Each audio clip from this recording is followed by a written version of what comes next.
first thing I felt was, Mumbai is so warm, like summer. Sitting in this room for the last 15-20 minutes, it's like I'm back to Delhi. All right, a very good morning, ladies and gentlemen. I'm Manish Gurnani, CTO at Ksolves India Limited, publicly listed firm. It is indeed an honor and privilege for us to be present over here with such a distinguished guest list. So, I have almost now 22 years of experience in the IT industry. Work across Fortune 5 clients, very hands-on onto AI/ML, big data, DevOps, lot of things. Today, what I will talk about is how can you maximize your operations, and make them more efficient using the power of predictive analytics. And I'll focus on two key areas. One is smart resource allocation, and the second is streamlining your processes via predictive analytics. So, a quick go through of the agenda. I'll touch base about what predictive analytics is. I know most of us would be informed, but just a quick walkthrough on that. Then, how data helps you drive those decisions. Then I'll start with the first viewpoint. How do you achieve smart allocation via predictive analytics? I have two case studies for that. Beyond that, I'll shift to the second viewpoint. How can you streamline your processes using predictive analytics? Again, I have two case studies for that. And then finally, I'll conclude by certain key considerations that you have to keep in mind while delivering any predictive analytics project. So, what is predictive analytics? Essentially, it is you are using historical data to predict your future trends and events. You are trying to forecast what will happen in future to help to drive certain strategic decisions. And these predictions may be for the near future. For example, it could be an impending machine failure, or they could be for a distant future. For example, it's a loan default. Typically, most of the predictive analytics will follow a certain life cycle. This is what that represents. So you start with data discovery, data collection, then you have data preparation, data cleaning, then certain data exploration, visualization. So once the data part is done, then the actual model development and building starts. So you have model development, you explore different algorithms and then finally choose one. Once that is done, you validate that and finally you take it to production or operationalization, what we call. Once it is deployed, the remaining part is model monitoring to keep it continuously. So you keep on continuously improving it. So data is the key. It's just not that you are just crunching numbers. You actually need to drive insights from that data. And those insights have to be used by the stakeholders, by the decision makers, to generate certain strategies which helps your organization to generate more revenue and maybe grow further. I see three intersections or three primary axes for data in terms of predictive analytics. So the first one is democratizing data. What do I mean by democratization? So each company will have its own divisions, multiple departments, and they will be having their own data. They would be using that data for their own maybe analytics, right? But when you talk about the organization as a whole, you will definitely have a requirement wherein one department needs data from some other department, some other division to take to get a holistic picture and take a higher level decision. That data needs to be available to any user of the company who wants to access that data. This is where data democratization means. You provide your data in a way that it is accessible to any user who wants to use that data, albeit with proper controls and mechanisms. Right? It could be done by, let's say, data lakes, shifting it to your data layer, to your data warehouse. The challenges would be that you have to, because they will be all having their own formats, so you may have to come to a common object model which can be utilized across different teams. You don't want duplicacy of data. Right? The second aspect is big data. Almost all the projects that we have worked with, and I'm sure you would also agree to that, there would be a utilization of big data technology because the data is huge. You may need to develop ETLs to ingest that data. You will definitely need a good processing power. For example, you may be doing by Spark. You may be using, let's say, NiFi for ingestion. Then you will need the storage for that. And a lot of data is unstructured, so it cannot be just handled by any plain RDBMs. There will be a use of NoSQL also over here. We have used Apache Cassandra a lot in our projects. Then the third and the final aspect is the feature engineering. That data needs to be converted to features to be used in your model. For that, you need to understand that data very well and how do you convert that to features which are useful for the model to make so that it becomes useful. For this, sometimes the data needs to be transformed, and by transformation it could be not just simple transformation, it could be a whole different transformation. I have an example of that also. You need to work with your domain experts, or SMEs. The machine engineers have to work with the SMEs very closely to understand what that data implies and how it can convert into features. So, the first viewpoint, using predictive analytics for smart resource allocation. So, with predictive analytics, we try and forecast the future. For example, we try and identify peak periods. If it's, let's say, if you are into retail, right? You try and forecast machine failures. Right? So, with all of this, the idea is that you try and anticipate where your resource will be needed proactively and allocate that resource to that requirement with a greater accuracy. This is what I mean by smart resource allocation.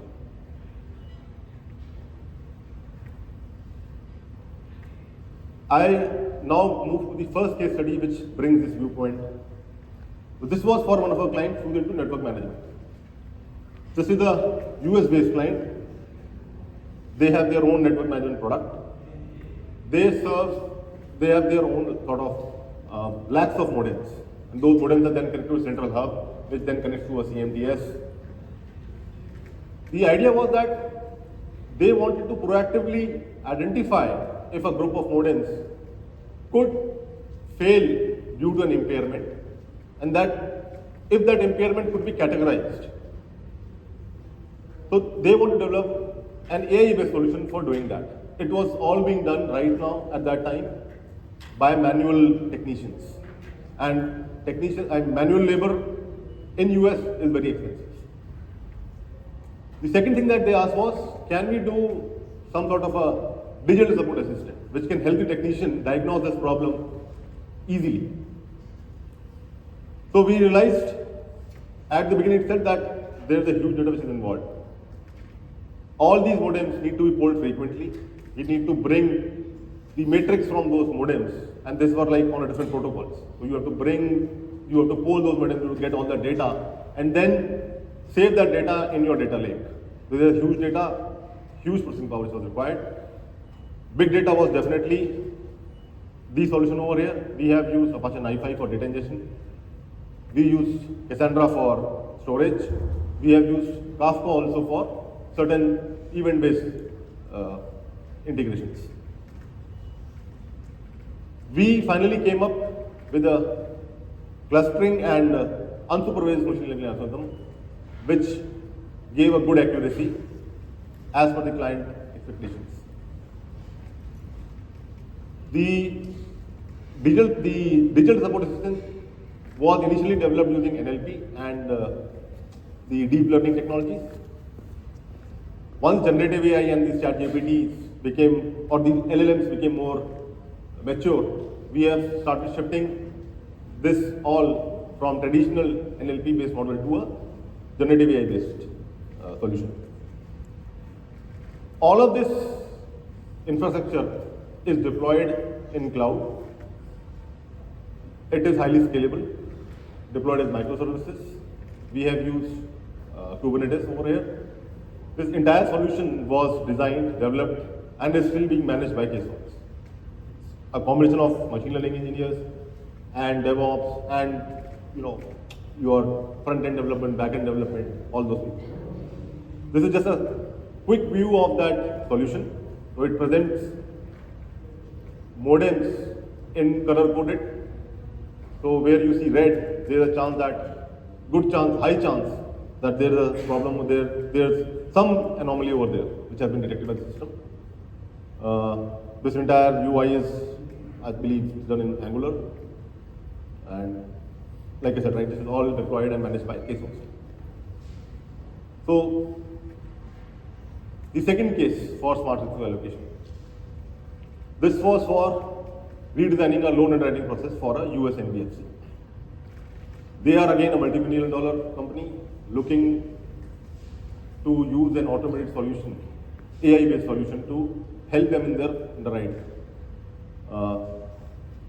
They give loans to merchants and they wanted a solution wherein you could predict default for the merchant. You could give them some scores based on which you could decide the pricing strategy, the rate of interest that you want to charge to them.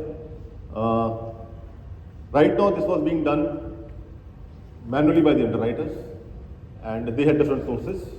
Some of them were internal. They were pulling data from external sources. They had credit rating agencies. So overall, there were around 500 plus data points that they were using for this. And a lot of that data was in different formats. There was a lot of missing data, a lot of data cleaning was required. And then obviously feature engineering, understanding which of those data points do we take into the final model. Here we tried with many models. We tried ensemble, we tried deep learning, and finally we found that boosting based algorithms were the best fit over it, which gave very good accuracy. With this algorithm, this is again a solution is already deployed in production. They are now able to segregate the merchants into different score bands, and each score band has a different risk associated with that. Based on that risk associated, the pricing strategy is being determined and the rate of interest is being offered to that merchant. This has helped underwriters work on bigger deals which are more complex, and I would say not just the low-ended, but a good amount of deals is being sent to this engine now. For measuring the efficiency of this whole exercise or the ROI, we looked at two key factors. The first is the time that underwriters were able to save by using this ML engine. So they were able to work on bigger deals. And the second is the total value of deals that this engine was able to process. So, in all, what we gained, or actually the customer gained is, they had a shorter lending cycle time now, improved customer experience. We saw that earlier also with Niharika, how that helps. The lending operations become more efficient. There is scalability of growth because again the solution is also scalable. It's deployed in a scalable infrastructure, I would say. And then finally it improves employee efficiency, especially the underwriters. All right. So two cases. In both the cases, I tried to explain how can predictive analytics help you allocate resources to the right, I would say, problem. In this case, the underwriters were able to work on more complex deals. In the earlier case, the technicians were able to use the ML engine to diagnose a group of modems or that collective.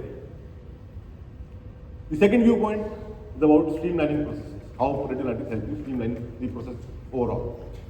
So, as I mentioned earlier, right, this helps us predict potential disruptions in the process. It helps you reduce the downtime, enhance productivity, you can allocate resources better, risk mitigation, you can anticipate bottlenecks. So overall, these 9 factors, I'm trying to say that using predictive analytics, you will get a process which is more efficient and more streamlined. Now I again go to two case studies which shows this in action. The first is driving efficiencies in an industrial refrigeration for industrial refrigeration client. Again, this client is based in the US.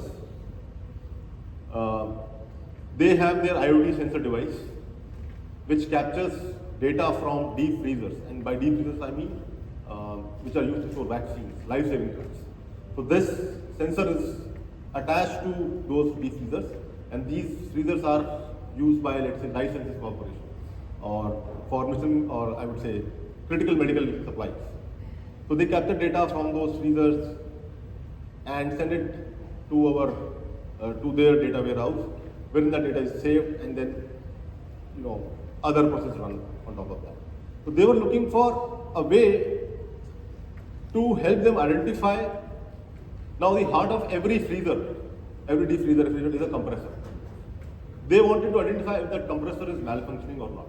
Now, it may be able to maintain the temperature of the freezer, but internally, if there is any malfunctioning which is not visible, let's say per se outside, the compressor internally would be killing itself.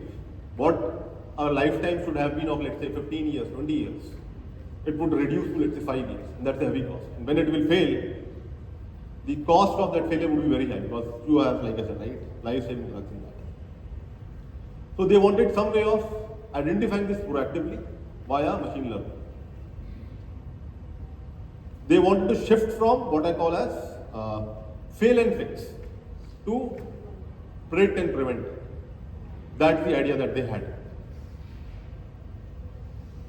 The challenge over here was they had different types of refrigerator or these deep freezer models, and many of them had their own, I would say, different type of compressor models which had their own patterns of data.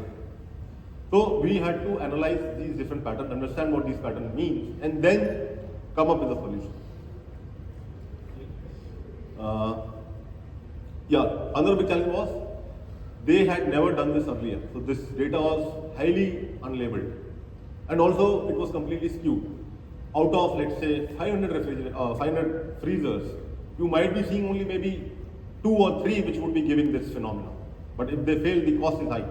So you have a large chunk of almost, I would say, 90%, 95% population which is normal, and 4 or 5% which is abnormal. So highly skewed data. So when we worked with them, the first thing that we decided was that we need to start with data labeling first, because there is no labeled data, and we do a data labeling. Let's start with that first. That was a huge task. Then we need to understand what this data means. What does the data they are collecting via their sensors, what does that indicate about compressors? So we worked with their SMEs to understand how this data can be used to drive a feature. Over here, we use the concept of binarization. This is again, like I mentioned earlier also, that sometimes the data needs to transform dramatically to come to a point where it actually becomes useful as a feature. So we use the concept of binarization over here. We found that boosting algorithm gave us the best result over here. This model is again operationalized into production, giving an accuracy rate of almost 95% plus. It's a big breakthrough for the customer. We measured the performance of this model by using this confusion matrix. One very important thing that we realized over here is the cost of any incorrect prediction, especially the false positives. It is not that if the compressor fails, right, it will not fail immediately. There will be time, it takes certain time to fail, for example. Maybe a day, maybe a 2. It can be realized, okay, that the compressor is about to fail. But if you're raising false alarms, what would happen is the end customer, the licensing corporation, right, they may altogether say that, okay, your model is maybe not giving correct results, and they may shut down the model altogether, which is very big risk for us, as well as for the customer. We lose that confidence. So for us, the heaviest cost for this was incorrect predictions, hence the high rate of error that we have over here. This is a deployment cycle that we have used for this this whole application.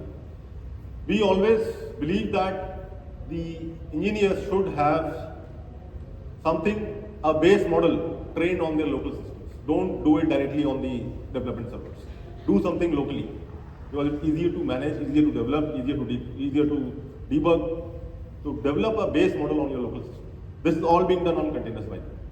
So you have a container, you deploy a model on a container on local. Once your pre model is developed, you push it then to a development environment where you have bigger servers, better CPUs with GPUs, heavy data. You train, validate your model on that development server. And not just the development server, you have a staging environment and all the lower environments also. Once your model is ready to sort of go into production, then ship that, lift and shift it to the production system. All of this needs to be done by, it needs to be monitored and automated also. So we have a complete ML cycle over here. We have the traditional tools. So because it's all containerized, so we had a container registry, we had certain metadata that we need to monitor the models. So a complete ML cycle was developed for this. This is all deployed on AWS by the way. Ksolves again did everything over here from design to development to deployment and to maintain of this model as of today. So this is all again highly scalable, deployed into ECS, and yeah, the model is giving very great results. So the next case study for achieving streamlining processes via predictive analytics. So this is for operations of a telco infra provider. This is again a global giant. They came to us, so they have these sites that they set up, just one of their business units. When you set up these towers, right? Once the tower is set up, right, it has to be brought into operation. So there is a what they call a site commissioning and operationalization of that tower, and then finally the maintenance of that infrastructure. So they have these long SOPs and manuals which guide how it is to be done. How it operates. Once the tower is set up, how do you integrate that? How do you take data? How do you sort of all of those things? They had long manuals for that, and technician needs to understand those manuals and then sort of get that done. Now these technicians obviously cannot carry the manual, so they had these handheld devices. These devices could be laptops, these could be tablets, but still they had to search. It was not easy to search through that manuals. There are tons of manuals. So they needed something which can simplify this process. Second was that a lot of these manuals, they had tables, they had figures, they were in different formats, Excel, PDFs, PowerPoint, a lot of different formats. So there was a lot of unstructured data.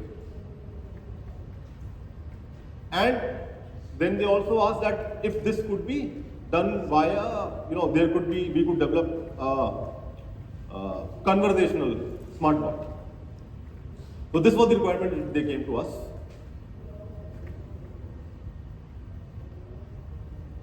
The first thing that we did was we realized is that each document will need a separate algorithm or a template to process that document.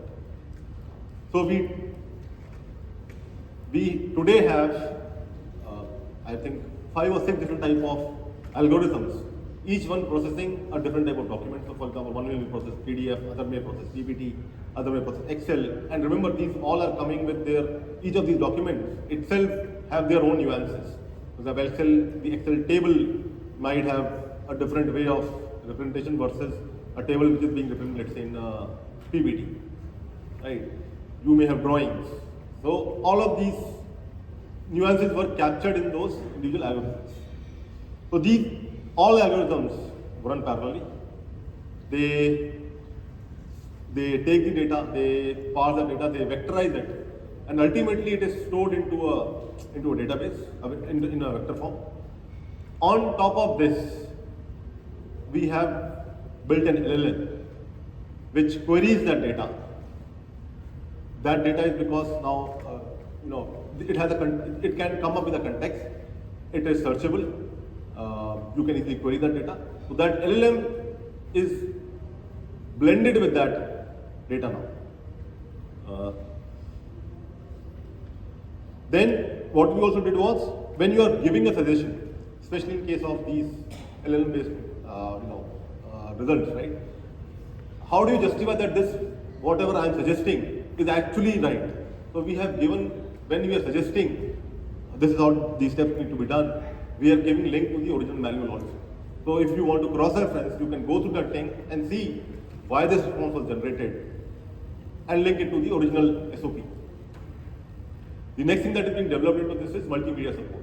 So we are trying to provide a voice-based activation to this. And similarly, the model, the Gen AI could also, the LLM would also give an audio or a video-based output, which shows how this operation should be carried out when you are actually on the site.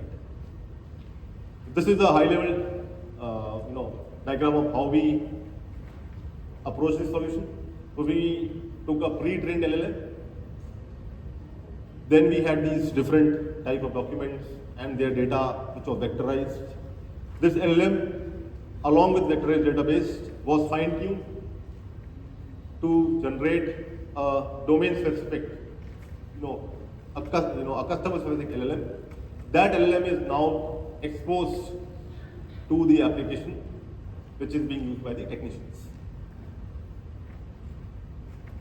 So finally, coming to certain key considerations whenever you are delivering a predictive analytics project. The first and foremost, you need to define the problem very crystal clear. A lot of times we have seen customers come to us with a very vague problem. Okay, we want to do AI, right? And this is what we are thinking these can do, right? They have a very rough idea of the use case. You need to work with them to drill down how exactly what is that they want to achieve. So having a crystal clear definition of the problem is the base. The second thing that we realize is you need to have some way of measuring the results. See, developing any ML-based solution will require significant amount of effort, significant amount of your hardware, a good amount of resources allocated, good amount of budget is going to go there, right?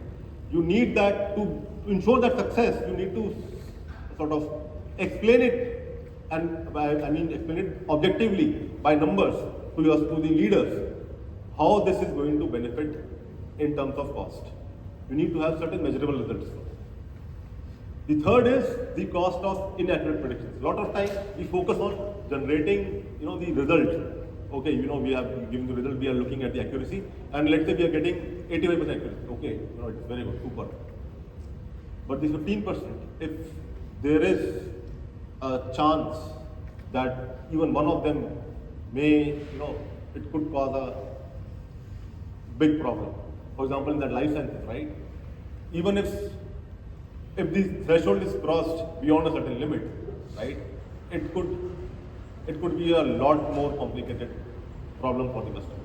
So the implications could be not only in terms of failure of the model, but it could lead to legal costs as well as operational failures. So the cost of inaccurate prediction, always keep that in mind. The third is model. The fourth is model monitoring and development. So I think we all agree to that. The model will slowly drift in production.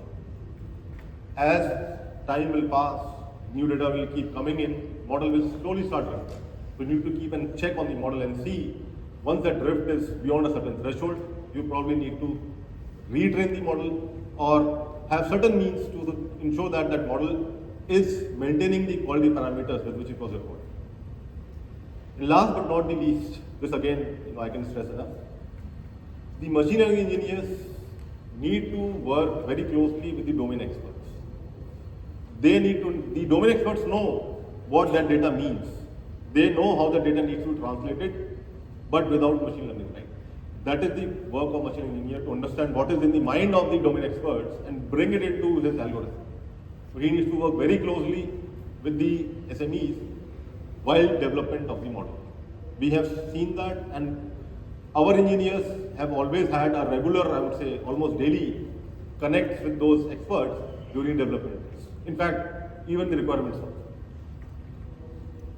Right, with that, I think I'll take a pause. That's the last. I hope I'm good on time. Thank you very much.